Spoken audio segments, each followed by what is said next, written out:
mechanical ventilator works in such a way that after the endotracheal tube was attached to the mechanical ventilator, the ventilator detects the negative pressure in the thoracic cavity, then releases a specific volume of air to the lungs, which is usually 500 to 600 ml, but the ideal volume to be released is 8 ml per kg.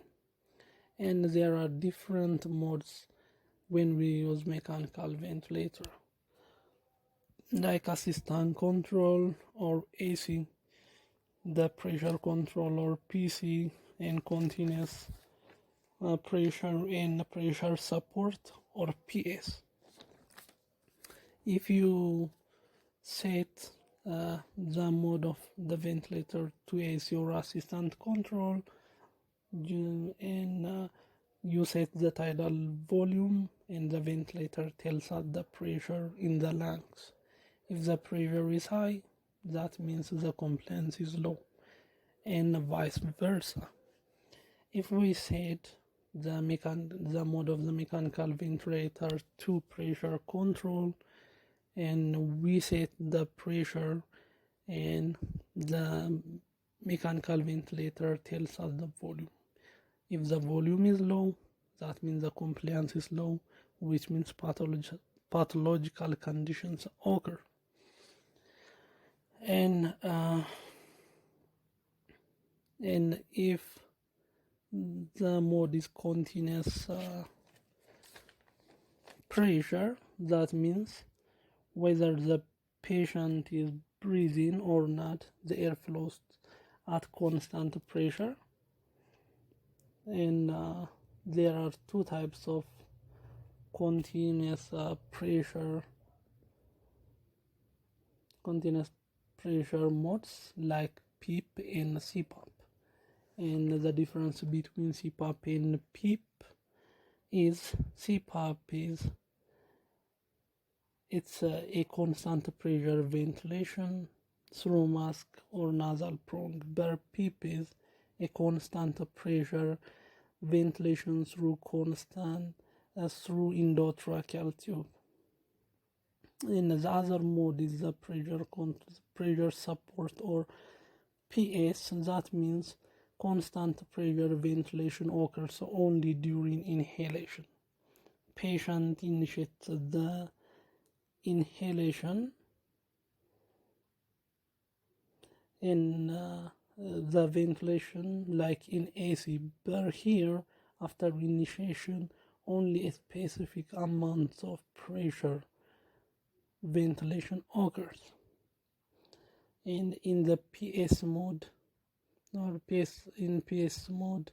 we usually use 5 to 15 centimeter water of pressure. Okay, before we start using the mechanical ventilator on our patient, first we have to set the mode, the respiratory rate, the tidal volume in ml, fractional inspiration of oxygen in percent, and PEEP.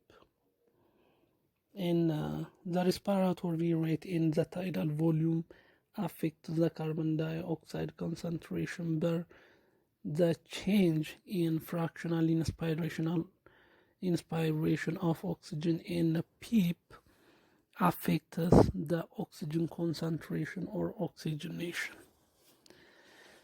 And as all we know, there is a pressure volume flow graph, and we have the pressure graph, and we have the volume graph, and we have a flow graph, and all these three graphs are represented by pressure volume flow graph. And when we see the pressure graph, when the lowest point of the pressure is below the pressure graph or below zero, that means the patient is taking a breath. But if the lowest point of the graph is above 0, that means the patient is not breathing at all. And when we see the volume graph, there is a preset tidal volume, and that preset tidal volume, according to that preset tidal volume, the mechanical ventilators delivers the ventilation even if the patient is not breathing. When we see the compliance, the equation or the relationship between compliance volume and pressure, compliance is equal to change in volume divided by change in pressure. According to this equation, pressure and compliance are inversely proportional. So when the compliance decreases, the pressure increases. And the pressure is classified into peak pressure and plateau pressure.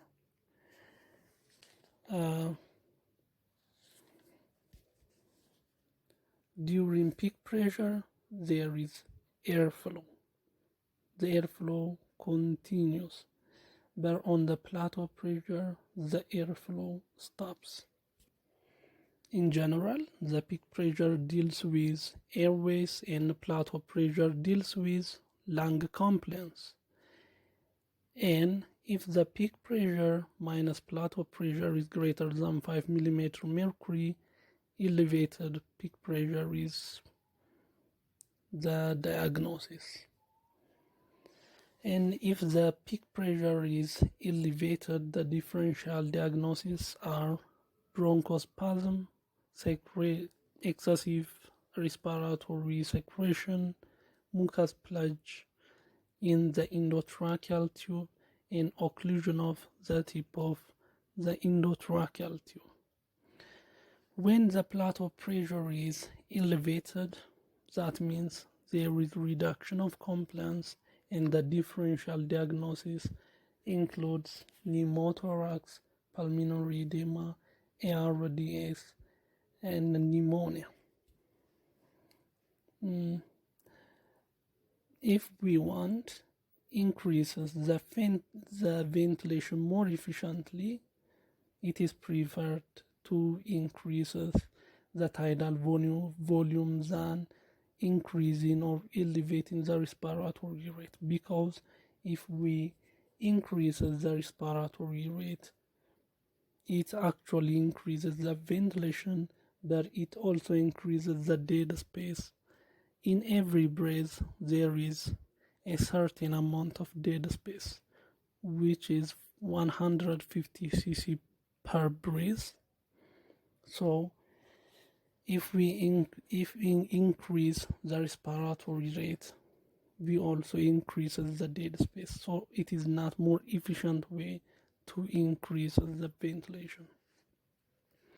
In a respiratory distress syndrome, we have to decrease the tidal volume.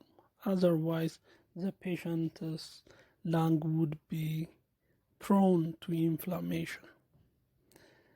Regarding the fractional inspiration of oxygen, if we elevate the fractional inspiration of oxygen, it increases the arterial partial pressure of oxygen, but we have to keep it less than 50%. Otherwise, the patient develops bronchitis. What if we elevate the PEEP? If we elevate the PEEP, it results in increase in intrathoracic pressure, which results in increase in arterial pressure, which means less venous return, which results in decreased cardiac output.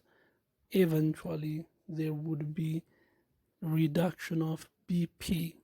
In CHF patients, elevation of PEEP elevates the workload on the heart, so that is good.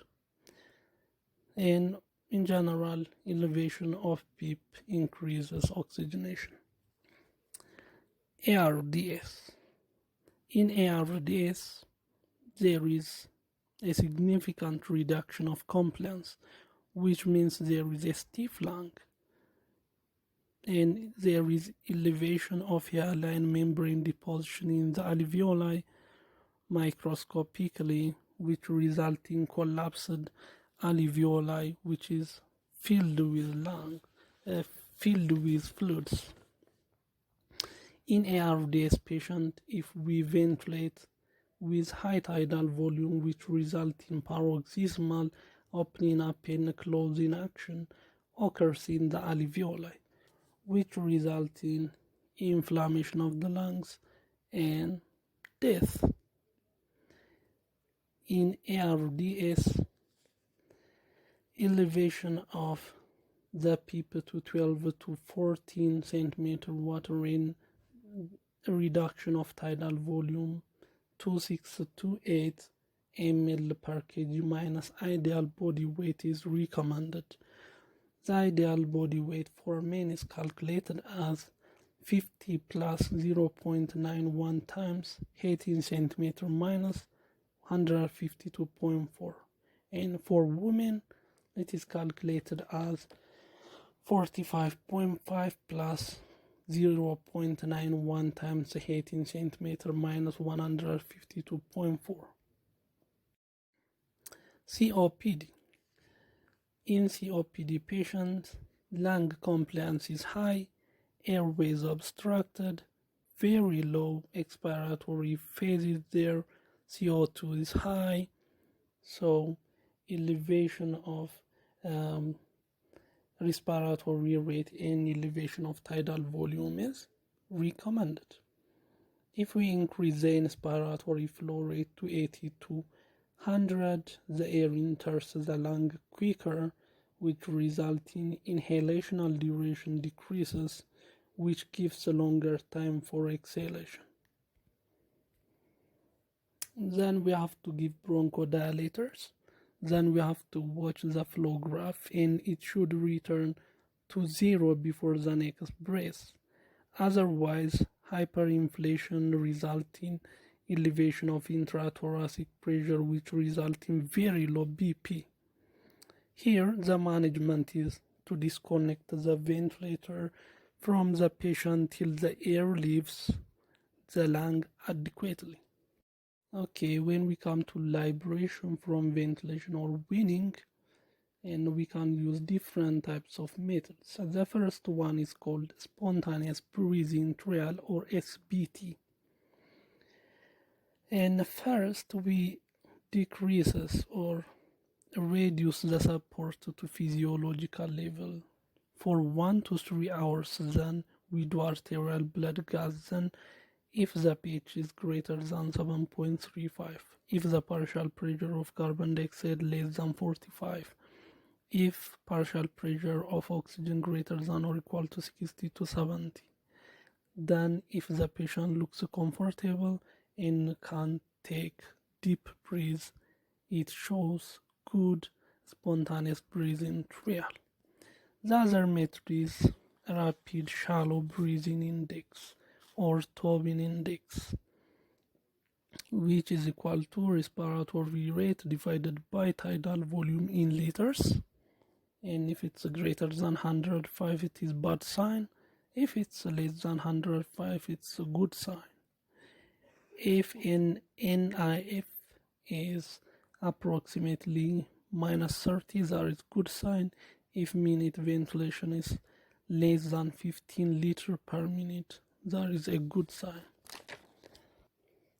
Before we took the patient of the ventilator, we have to do SBT and the arterial blood gas. The pH should be greater than 7.35. The partial pressure of carbon dioxide should be less than 45, and the partial pressure of oxygen should be greater than 60 to 70. And mental status of the patient should be alert to protect their airways and gag reflex